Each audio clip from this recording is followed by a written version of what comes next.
प्यारे बहनों और भाइयों, देखिए आज हम आपके लिए बता रहे हैं कि हमें तेज और बुद्धि और ज्ञान हमें किस प्रकार आत्मा से प्राप्त करना चाहिए और किस प्रकार हमें आत्मा को और परमात्मा को जानना चाहिए। जैसे मान के चलिए, कोई मनुष्य ये समझता है कि मैं ब्रह्मात्मा हूँ, चिदाकाश स्वरूप। अब इस तरह का उसको ज्ञान अगर हो रहा है तो यूँ समझ लीजिए वो मुर्दे के समान है और उसको कुछ भी ज्ञान नहीं है। अगर वो इस तरह से लेता है कि मैं ज्ञान स्वरूप ब्रह्मात्मा हूँ और मेरे देह इंद्रिय होते कौन है, इस तरह की अपेक्षा से ज्ञान से आत्मा को जो प्राप्त कर चुकने वाले अविद्या मलों से निर्मुक्त और अति विशुद्ध हुए पुरुष को मरण और आदि आपदाएं नष्ट नहीं कर सकती है, अगर वो इस तरह से अपने को समझता है तो। और जो पुरुष अपने चेतन स्वभाव को भूलकर तुच्छ शरीर में आस्था बांधकर बैठा है, तो उन्होंने असली सोने को छोड़कर राख को ही सोना समझकर ग्रहण किया है। यही वास्तव में जानना चाहिए। तो कहने का मेरा मतलब ये है कि आप अपने दिमाग को सोच और समझ करके बैठाइए कि मैं देह रूप ही हूँ। इस भावना से जो पुरुष बल बुद्धि और तेज नष्ट हो जाता है, यानी मैं देह रूप हूँ, इस तरह से जो अपने दिमाग में बैठाता है, तो उसका जो पुरुष है उसकी बल और बुद्धि तेज नष्ट हो जाते हैं। और किस तरह इसको बल और बुद्धि मिलती है कि मैं चेतन आत्मा हूँ। इस ज्ञान निष्ठा से उसका बल और बुद्धि और तेज ये सब बढ़ते चले जाते हैं। कैसे? मैं चेतन आत्मा हूँ, मैं ज्ञान आत्मा हूँ।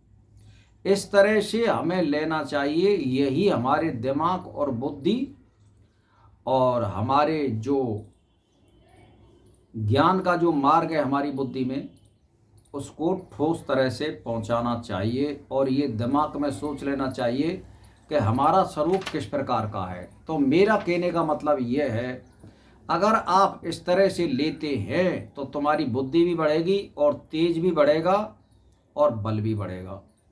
आप सोच लो, अगर मैं जैसे आकाश के सदृश अति स्वच्छ विशुद्ध परमात्म स्वरूप हूँ और मेरे जन्म मरण की किस प्रकार की निष्ठा होने पर पुरुष में लोभ मोह दोष रहेंगे, कहाँ? क्योंकि ये आत्मा में तो रहते नहीं है, इसीलिए ज्ञानी पुरुष की ये क्या हानि पहुंचाएंगे। तो मेरा कहने का मतलब ये, चिदा आकाश को छोड़ करके दूसरे तुच्छ स्थूल आदि देह को जो पुरुष अलग से सत्य स्वरूप आत्मा समझकर देखता है, उसी मूड के लिए यह कहना उचित है कि लोभ इत्यादि अनर्थ है।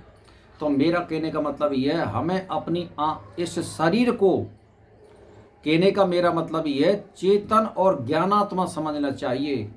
इस देह से हमें कोई लेना देना नहीं होता है। हमें जो इसमें निवास कर रही है बुद्धिमान चिदात्मा ज्ञान स्वरूप, उसको मानना चाहिए।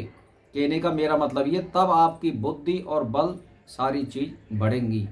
जैसे मान के चलिए, मैं ना तो छेदा जाता हूँ और ना जलाया जाता हूँ, मैं वज्र के सदृश चेतना मात्र स्वरूप हूँ, ना मैं शरीर हूँ। इस प्रकार का निश्चय जिस महामती को हो जाता है, उस महामती के प्रति यमराज की भी तृष्णा के सदृश तुच्छ है। तो मेरा कहने का आज से आप समझ गए होंगे कि मेरा कहने का मतलब ये है, जो इसमें चेतन आत्मा है, जो ज्ञान स्वरूप है, हमें उसकी पूजा करना चाहिए। हमें इस शरीर से कोई लेना देना नहीं है।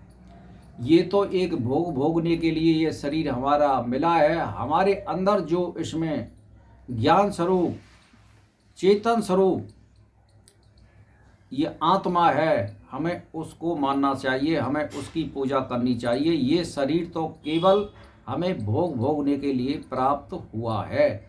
हमें उसी से ज्ञान लेना चाहिए, उसी की शरण में जाना चाहिए और उसी की विनती करना चाहिए। जब हमें आत्मा की प्राप्ति हो जाएगी, आत्मा का साक्षात्कार हो जाएगा, तो परमात्मा का मार्ग हमें सुलभ और सरल हो जाएगा।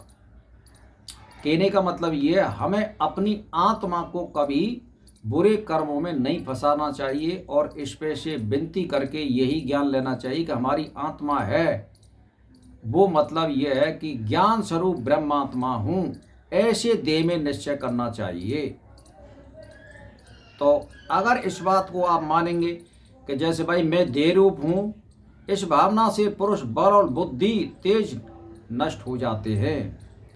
अगर इस तरह लेता है कि मैं चिदात्मा हूँ, तो इस ज्ञान निष्ठा से उसका बल बुद्धि और तेज बढ़ते चले जाते हैं। तो अब आप मेरे आशय को समझ गए होंगे। इसी तरह की धारणा बनाइए, तभी आपको इस संसार में कुछ प्राप्त होगा। और हमारी संस्कृति को बनाए रखने के लिए हमें सभी नियम और यम का पालन करना होगा, ब्रह्मचारी का पालन करना होगा, वाणी पर संयम कर लगाना होगा, योग आसन करने पड़ेंगे, प्राणायाम करना पड़ेगा और सुबह शाम परमात्मा का ध्यान और चिंतन पर करना पड़ेगा, तब ये सब संभव है। अन्यथा आप अनुशासन से बाहर जाएंगे तो आत्मा की प्राप्ति असंभव है। इसीलिए आपको अनुशासन में रहने के लिए ग्रंथों का अध्ययन करिए, साधु संतों का संग करिए, किसी विद्वान का संग करिए, वेद पढ़िए, पुराण पढ़िए, 6 शास्त्र पढ़िए, वशिष्ठ पढ़िए, विचार सागर पढ़िए, तो ब्रह्मसूत्र पढ़िए, उपनिषद पढ़िए, तो आपको कुछ ना कुछ ज्ञान प्राप्त होगा। और मतलब कहने का ये साधु संतों की संगत करिए तो आपका मार्ग सरल हो जाएगा और मुक्ति की तरफ आत्मा बढ़ेगी, आपको सुख मिलेगा, आपकी आत्मा को मिलेगा और आपके संगत करने वालों को सुख मिलेगा। आपके संपर्क में आने वाले सुधरेंगे और आप भी सुधरेंगे। तो भाई और बहनों, मेरा इसी के साथ नमस्कार स्वीकार हो।